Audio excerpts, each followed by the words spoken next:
it would be pretty hard to redeem himself, I thought, just based on Fabricio and everything he's accomplished in submission wrestling and jiu-jitsu and in the MMA world, off of his fight against Oleinik, where he didn't look inspired. He looked like he was in terrible shape. This was not the Fabricio Verdum that we were prepared for.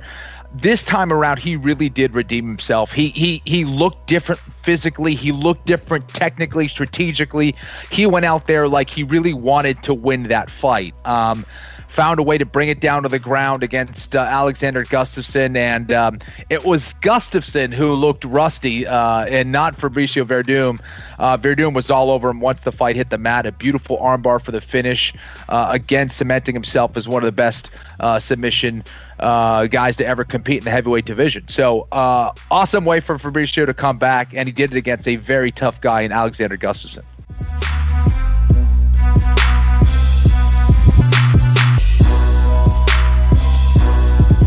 Well, here's the thing. Calvin Kattar just fought. Yair Rodriguez has a fight coming up. Zombie has a fight coming up. Ortega and Zabit. All of these guys are going to fight in the next couple of months here. So we'll see how that all plays out. It's hard. It's hard to not say we can give Max a rematch for that fight again, do it a third time. And I think a lot of the fans and the media would agree with that. So I don't know for sure. I'm sure Volkanovski doesn't love that idea, He's like, listen, I just beat this guy twice, And if you're Volkanovski, you're like, guess what? The media aren't judges.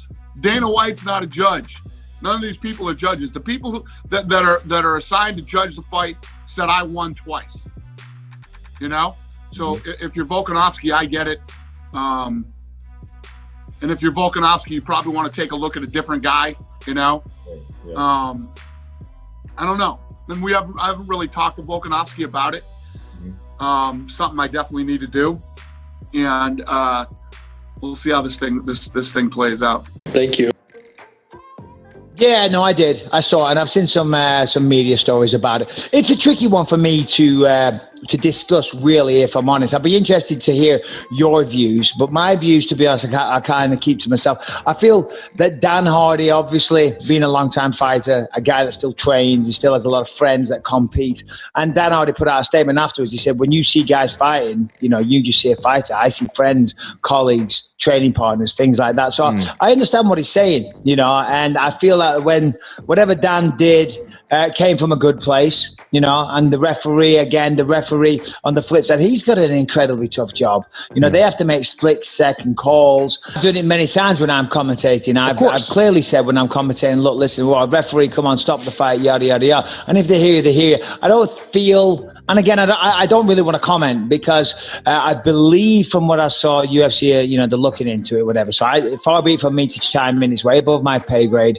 and I don't want to wade into a potentially sensitive situation with both of my size 12s when I don't fully know the facts. You know what I mean? At the end of the day, refereeing is a fucking hard job. It's a really tough job, very, very difficult. And sometimes they get it wrong. Just like human beings always do, it's down to human nature. It's not a computer program, I mean, it was kind of a lose-lose for Herb Dean as well, because think about it. So if you're the fighter on the floor, you may want that to go for as long as possible. And if he had stepped in soon, the fighter jumps up and it's like, what the fuck? I was fine. You could see, now he did look a little frozen. His arms were up there. He was kind of in a defensive posture, if you will. So Herb Dean chose to let it continue. Right? But as I say, if he'd have stopped it straight away, the fighter himself in question may have been like, yo, what the fuck? But if he leaves it too soon... And the fans would as well, by the way. The fans would freak out and they'd be calling for Herb Dean's head because he stopped the fight early. Especially because Jai Herbert looked fantastic in that fight as well. He was looking really good. He's got a bright future. So Jai, if you see this, all the best, buddy. Your striking looked phenomenal. Great footwork, excellent speed, good power. Certainly looks like he has a bright future. You got caught with a good shot and it kind of went down in a weird way.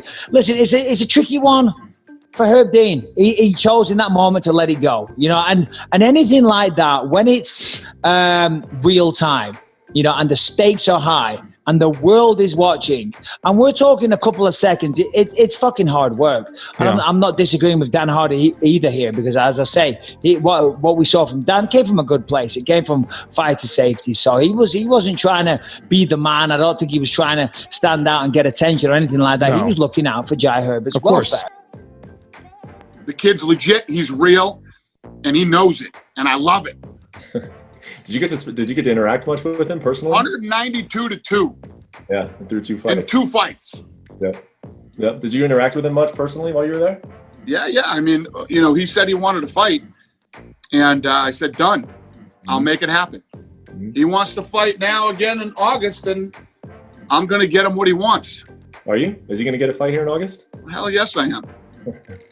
I mean, the guy comes in. He's only had 2 fights in the UFC. Obviously, they've been terrific. How high of a ranking would you like to see him? That's what we're trying to figure out. We were sitting in here this morning, trying to figure out what we think is next. You ask this kid, he's ready to fight Usman. You know what I mean? Yeah. I'm kind of ready to see it. Is he ready for Usman? The way he looks, who knows? Maybe. Oh shit.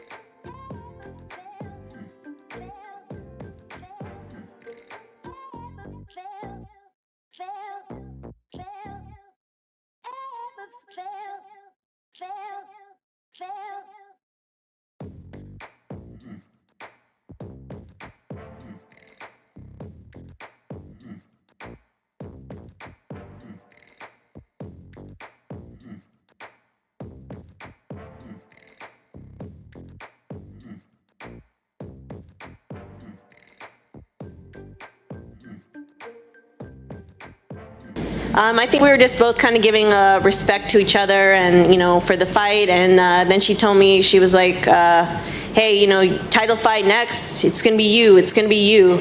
And, she's like, later. I'm like, we fight later. She's like, yes. So, I think she sees great things for her future. And I think she sees, and, hopefully UFC peeps see too that, a title fight in my near future too. What do you see next for you? You mentioned Gaethje. Also before the fight, you spoke about Amanda Ribas calling you out, and you said you were interested. Right now, after you got this win, what is the ideal plan for you? Claudia's always been on my radar. I've called her out multiple times since we fought last.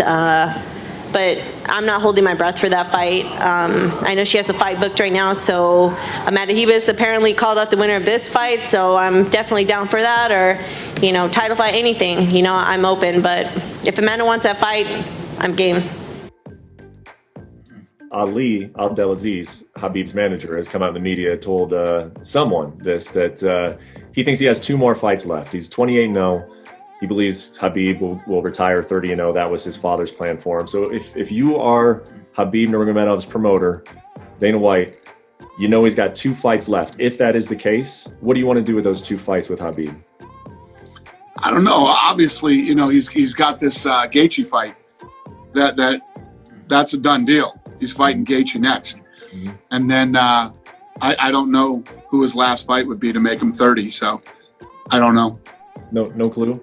Even as a fan? No, no clue. Listen, at the end of the day, the Conor McGregor fight, I know Conor has always wanted that fight since the last one. That's the fight to make. I don't know. Well, let's see how it all plays out. All right. Little did y'all know, I had 2 people in my corner. So let's find out what it is. I'm excited. Are you excited, baby? Yeah. Kind of like ready? Hold on. Alright, so this part is Maggie. And now, ready? Set. Hey!